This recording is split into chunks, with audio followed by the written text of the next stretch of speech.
অঙ্ক শাস্ত্র আদি বহু প্রকার কর্মকাণ্ড এই বেদের মধ্যে রয়েছে।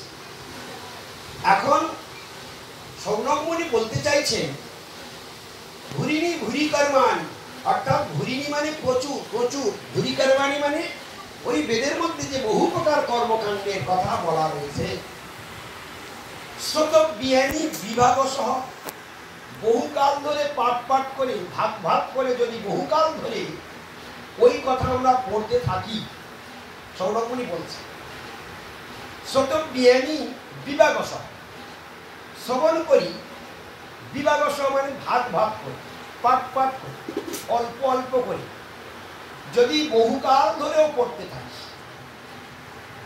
তবুও আমরা এর যথার্থ অর্থ বা এর সার নির্ণয় করতে আমরা পারব না। কিরকম কথা বলছে সৌনকমুনি?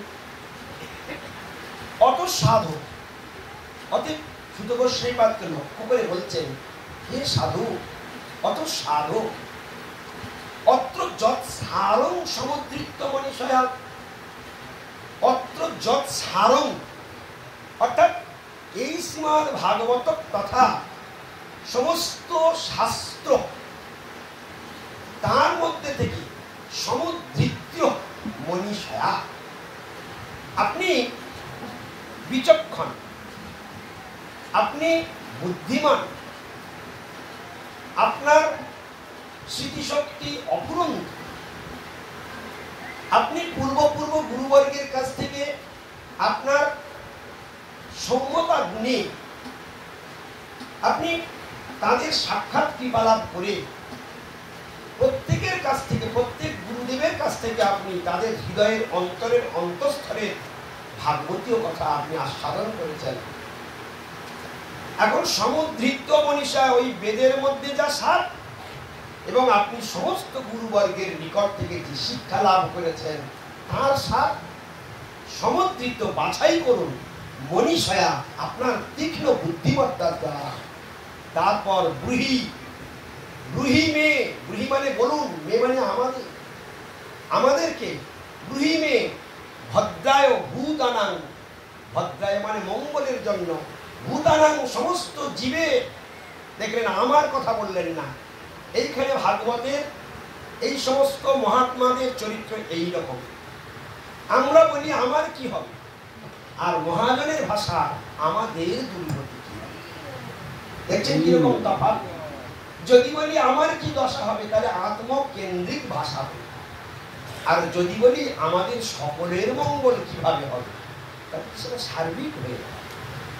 জগতের দুই ভদ্রায় ভূতা, ভূতারাং মানে সমগ্র জীব জগতের মঙ্গল কিসে হবে সেই কথাটাই ব্রুহি মানে আপনি বলুন।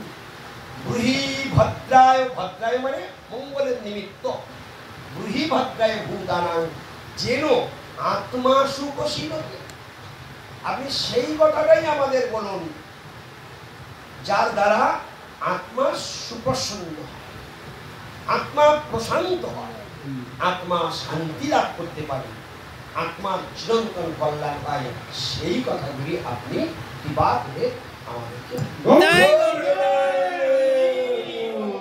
এরকম কথা কত সুন্দর একটা প্রশ্ন করলেন, সেইখানে সুত গোস্বামীপাদ তার উত্তর দিয়েছিলেন, যেটা আমাদের গুরুবর্গ খুব হাইলাইট করেছেন। আমাদের পূর্ব আচার্যগণ তারা এই শ্লোকটার উপরে প্রচুর জোর দিয়েছিলেন।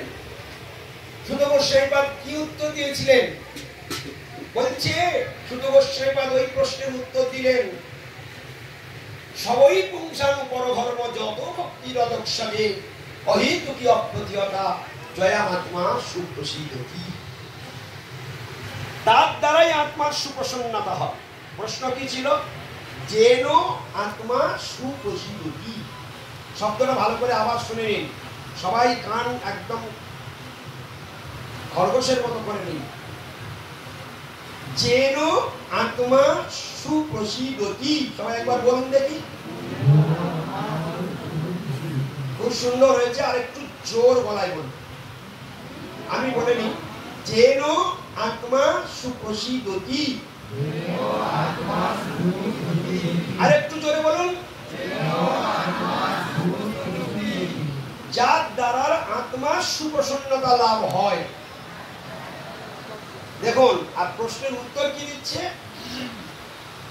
সবই পুংসাং পরধর্ম যত ভক্তি রধক সজীব। সবই পুংসাং পরধর্ম, সবই, সবই শব্দের অর্থ হলো স মানে সেটা, বই মানে অবশ্যই, সেটাই অবশ্যই, পুংসাং মানে মানুষের, পরধর্ম মানে সর্বশ্রেষ্ঠ ধর্ম। সবই পুংসাং পরধর্ম যত ভক্তির অদক্ষজ। যেটা করলে অদক্ষজ ভগবান শ্রীকৃষ্ণের পাদ পদ্মে ভক্তি লাভ হয়, সেটাই মানুষের জীবনের সর্বশ্রেষ্ঠ ধর্ম। আর সেই ভক্তিটার কোয়ালিটির কথা দিব বলেছেন কি? অহেতুকি, অপ্রতিহতা। এইরকম দুটো কোয়ালিটি যদি ভক্তি থাকে, তাহলে সেই ভক্তি সর্বজনগ্রাহ্য এবং স্বয়ং ভগবান প্রসন্ন হতে বাধ্য। ভগবান প্রসন্ন হয়ে যায় এই দুটো ভক্তির কারণে। ব্রজগোপীদের ভালোবাসা, ব্রজগোপীদের ভক্তির কাছে ভগবান কেন হেরে গেলেন? কারণ আমরা এখানে নামহট্টে এসেছি, আমরা সব কুল বাঁচিয়ে রেখে তবে নামহট্টে আসি। নিজের সংসারের ইনকাম, নিজের সংসারের ব্যয়, নিজের সমস্ত সুবিধা অসুবিধা সবগুলো দেখভাল করে সেগুলো ঠিকঠাক রেখে যতটুকু সময়ে বাঁচে তার মধ্যে থেকে ছুড়িয়ে ছাড়িয়ে একদিন একদিন নামহট্টে যাব। যদি দেখি আজকে অসুবিধা আছে, তাহলে নামহট্টকে বন্ধ করে দেব, কিন্তু সংসারের কাজটা আমি বন্ধ করতে পারবো। কথাটি বোঝা গেল? তাহলে নামহট্টে আসছে